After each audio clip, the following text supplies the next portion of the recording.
How did the kid from your school die? Story 1. End-stage renal disease. She was doing good for a couple of years and waiting for a transplant while getting regular dialysis but ended up passing away in 11th grade. Story 2. There was a boy from a family of alcoholics, parents divorced. He lived with a mom who was a very heavy drinker and a stepdad. Stepdad had a son who spent quite some time in mental facilities and rehab because he fucked up his brain with drug use.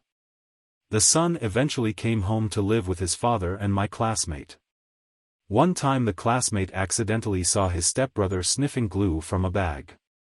Stepbrother got mad, poured kerosene on him and lit him up.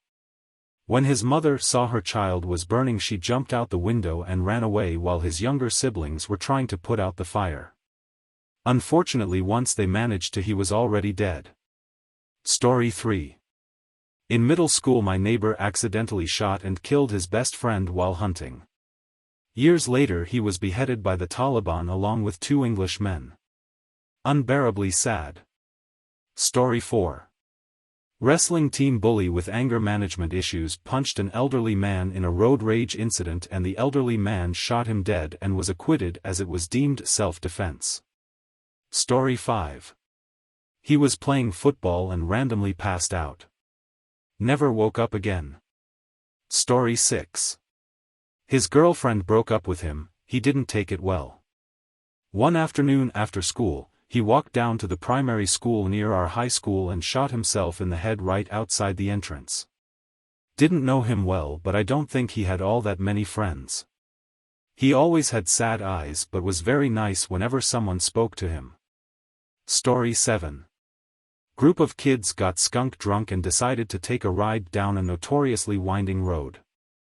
One guy was standing in the back of the truck and fell out as they rounded one of the hairpin curves. Didn't make it. Story 8.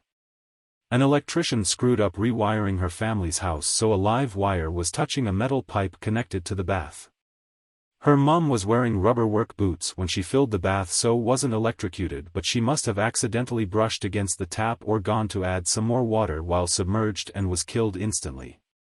We lived in a very small town where everyone knew each other, so it really rocked our community.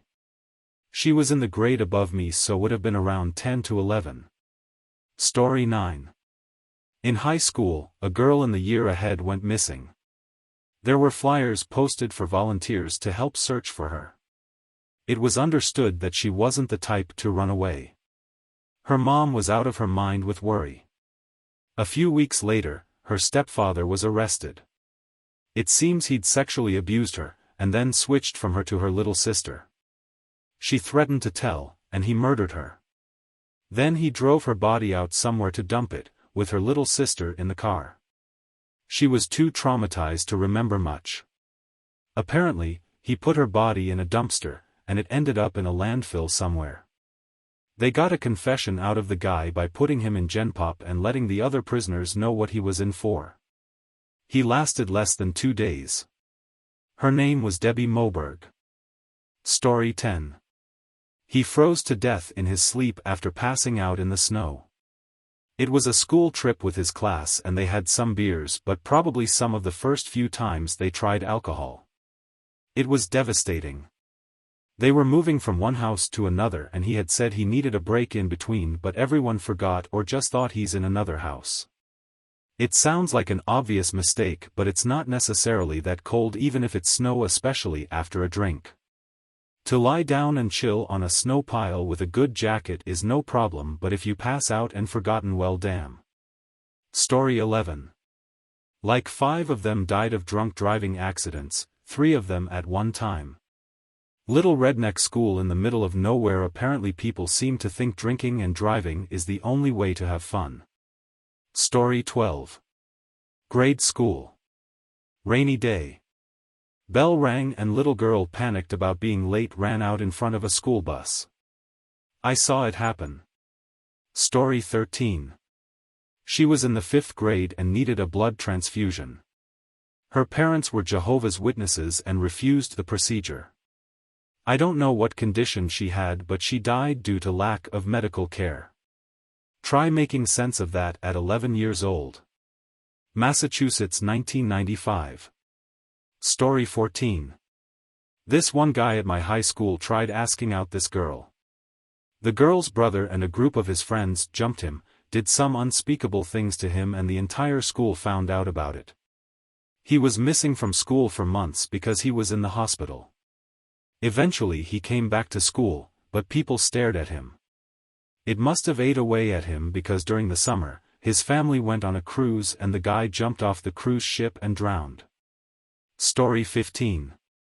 Of all things, an unfortunate camping accident. This was before cell phones. Two friends went out for the weekend to a campground for some fishing over the weekend. When they didn't arrive home at the time they said they would, the parents called the provincial park to see if they were running a bit late. The weather wasn't great and the camp was about an hour away from town, so it was entirely possible they decided to stay another night and drive out in the morning instead. The park warden stumbled upon their campsite and found both of them dead in their shared tent. Turns out it was a cool night and they decided to run a small heater in the tent to be warm, but it was an old heater that didn't have a shut-off sensor built in. The heater ran all night while they were asleep, and since they didn't open the flaps on their tent for air circulation, because they wanted to trap the heat, the tent filled with carbon monoxide and suffocated them in their sleep. So sad, and a week before school too. Edit. Wow, I didn't realize just how sadly common this was. R.I.P. to all who died. Story 16. Grade 5. He was playing with his little brother when they found their dad's duty pistol. Little brother shot him right between the eyes. Can't imagine how the little brother feels. Was about 50 years ago. Story 17. Playing along a fast-moving creek deep in the woods. First teen gets pulled under really fast. Second one immediately runs and dives in to find him.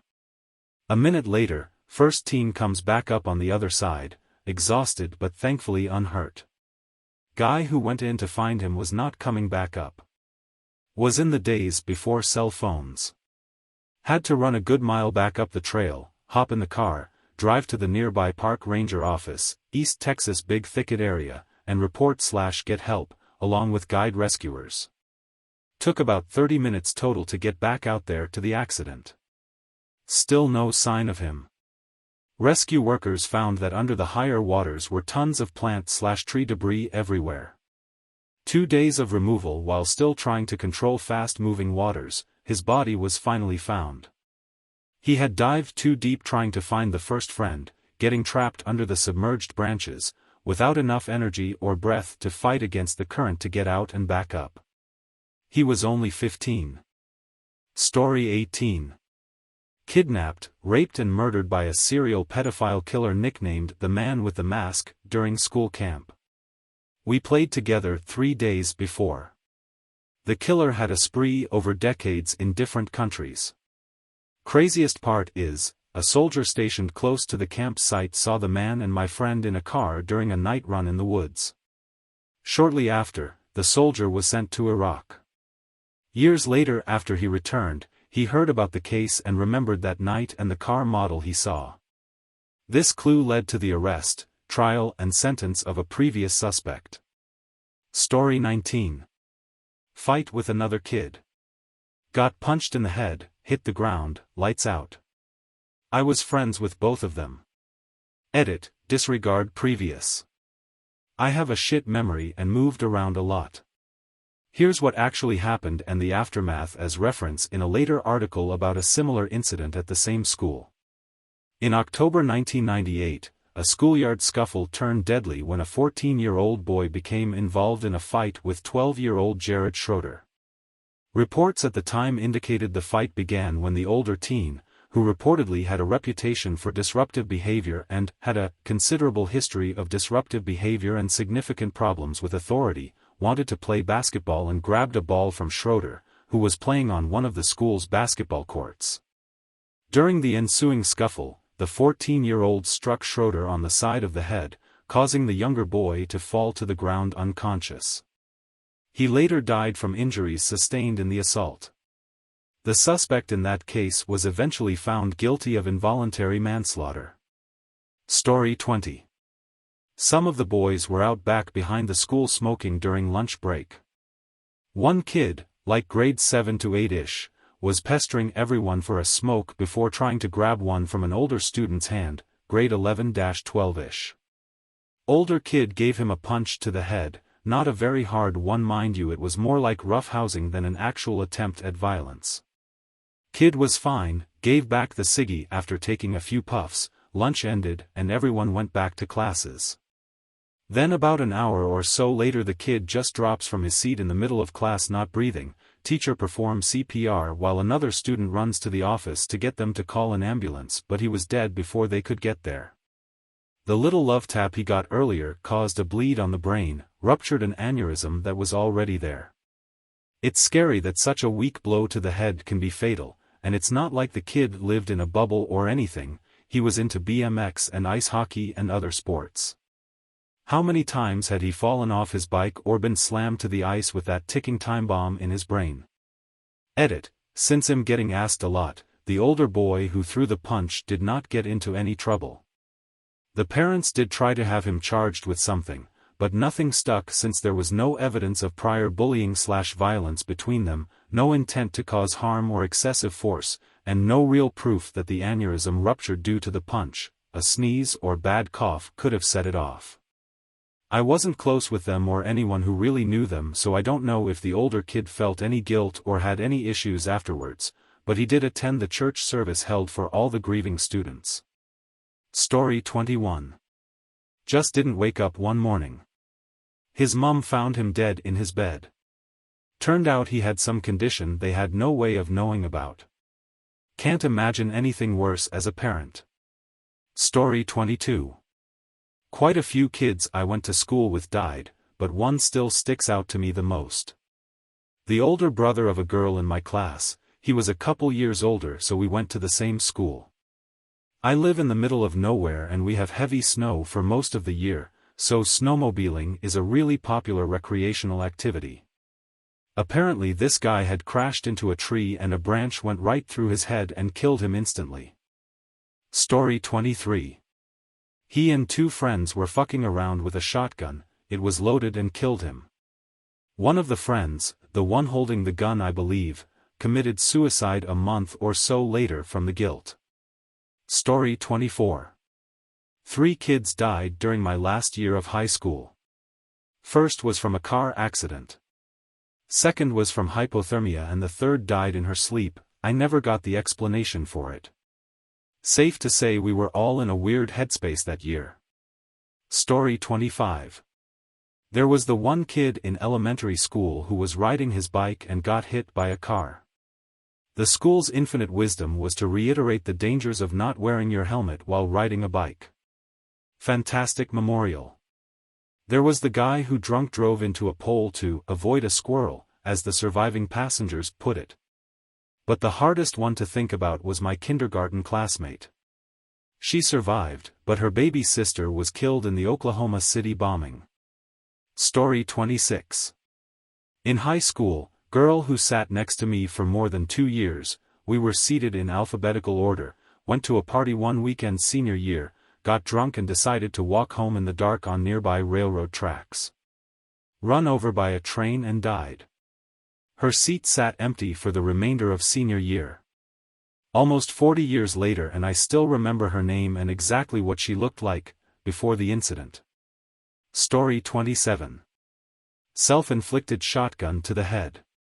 She was mercilessly bullied throughout school.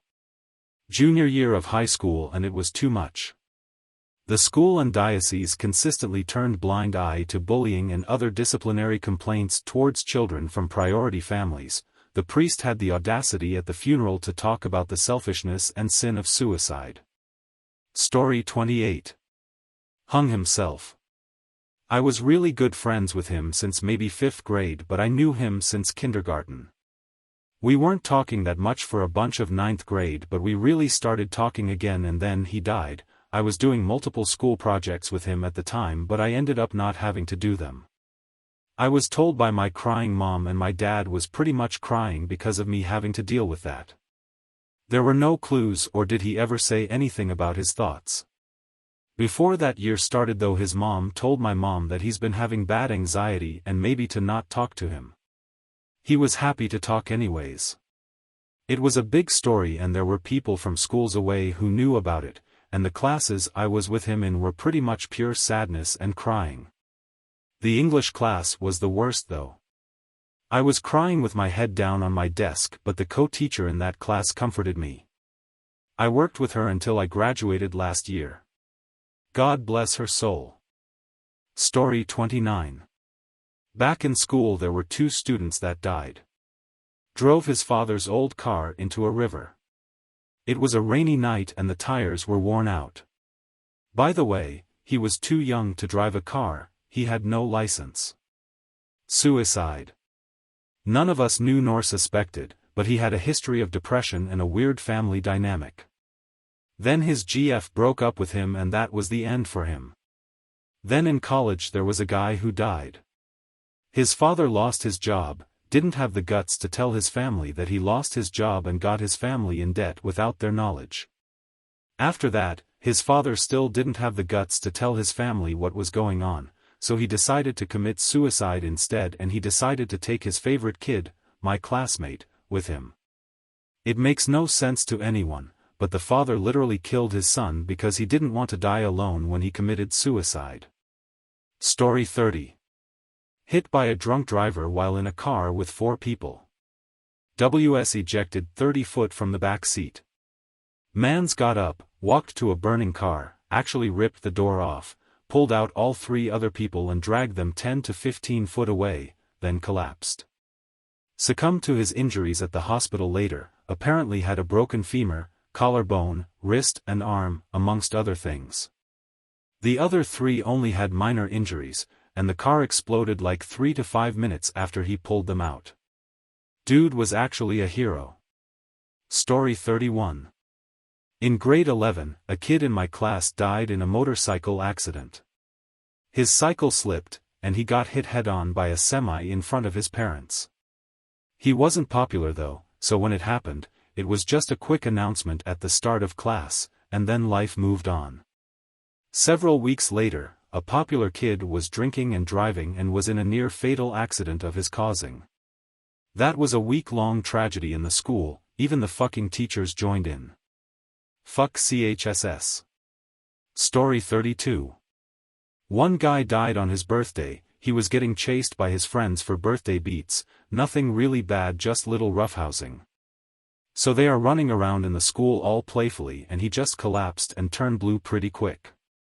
He apparently had some heart issue that he was unaware and his heart just stopped. I believe he was like 15 or something. Super sad.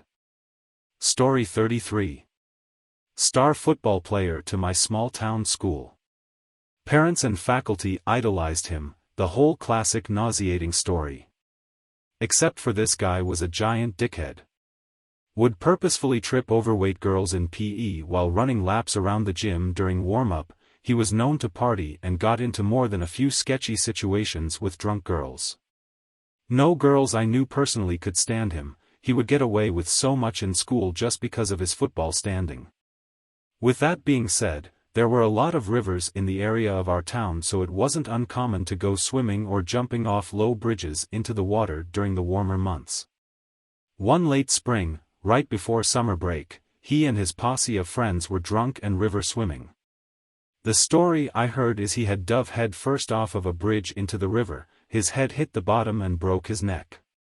He apparently swam to the river's edge and when he went to stand up he slumped over into the water dead. I was told that standing up is what caused his neck to sever his spinal cord. Died instantly in front of his friends. Obviously the town was devastated, they celebrating this kid for a week at school after. I know this will probably sound bad, but he honestly was one of the biggest pricks I ever met. He was cocky and would bully so many people just because he knew he could get away with it. I had seen him make so many young girls cry. So after his passing, there definitely was an unspoken relief for many kids at that school. Dude was rotten. Story 34. Drinking in a car with 3 friends and when the police came they fled, driving at a high rate of speed. They missed the turn when the road made a T. There was a massive tree directly behind the double arrow sign and they wrapped the car around it. To make the situation worse, the police arrived and refused help to the screaming teens until after they interrogated them. 3 of the boys died and the 4th was in a body cast for 6 months and in rehabilitation for years with permanent disabilities. The parents sued the police for not helping the boys and allowing them to bleed out. The parents won and the disabled boy has enough money to cover his care for the remainder of his life. The boys did break the law and were stupid, but for the police to tell them that they are going to allow them to die if they don't answer their questions and then they died was inexcusable on any level and they should have been charged, not just fired. Story 35. In high school, I had a friend that had a troubled family life. He was living with foster parents and ran away back to his family on the reserve. They were First Nations, Cree specifically. He got picked up by our equivalent of CPS and was being transported back to his foster family's house in town. While on the highway he jumped out of the car while it was traveling at a low speed. He got hit by another car in the oncoming lane going 100 kilometers per hour. Looking back on it, 20 years later, it is still painful. He was such a good guy. It breaks my heart to think of how much he missed his family and was willing to risk his life to go back to them, despite the abuse and drug use. He just didn't feel like he belonged in his foster family's house. They were decent people, just not his family. There was another kid I went to school with, but barely knew. She had a few disabilities and health issues. She passed from some kind of heart condition as far as I know. Story 36. Few days after coming out to his family he came into school, gave a few of us things of his like a new Xbox controller he'd gotten for Christmas, or some old WWE stuff. None of us knew at the time this was a bad sign. He just said he wanted to show us how thankful he was for us, and since he was moving for college he wasn't taking a lot of it with him. Few days after graduation he drove his truck out to the field we used to drink and party at, and shot himself. The other kid was killed in a motorcycle accident. Several died from drug ODs before we graduated. One is on death row for the murder of a cop and 2 elderly people killed them all in a break-in gone bad. So he'll be dead in a few months. Small town America is fucked up. I graduated with less than 100 kids and 50% of us are either dead, in jail, or addled with extreme drug addiction. Story 37. Which one? There were 2 girls at one school I went to, arguably the prettiest and sweetest. Sisters, about a year and a half apart in age. They both died from cancer within 6 months of each other. One had breast cancer and one had brain cancer. Their parents were devastated. Partly because when they complained about some of their symptoms, they dismissed it saying they were too young to have major health problems, so by the time they got them help, it was too late. To make it worse, they really resented their parents brushing it off and made damn sure to let everyone know. I think they were 17 and 19 when they passed. One kid I went to school with was found in a horse's stall with a bucket, his pants around his knees, and a hoof print right on his face. Died from a crushed skull. His obituary said it was a riding accident. A few car crashes, a few suicides, a few overdoses. Story 38. Grade 8, Dad left him home to watch his younger sisters when he went to grab milk from the store. Short trip. The boy was a little neurodivergent, so found his dad's gun to act as protector. Gun on his lap sitting on the couch. According to his sister, he accidentally dropped the gun off his lap and picked it up with the barrel facing him and it just went off. She was too young to know what to do and he bled out. He was a guy that was truly liked by everyone. He was a little bit different but just a cool guy to everyone and had a big heart. We are all in our 40s now, but his closest friends were hit so hard they still call each other nightly from different cities just to check in.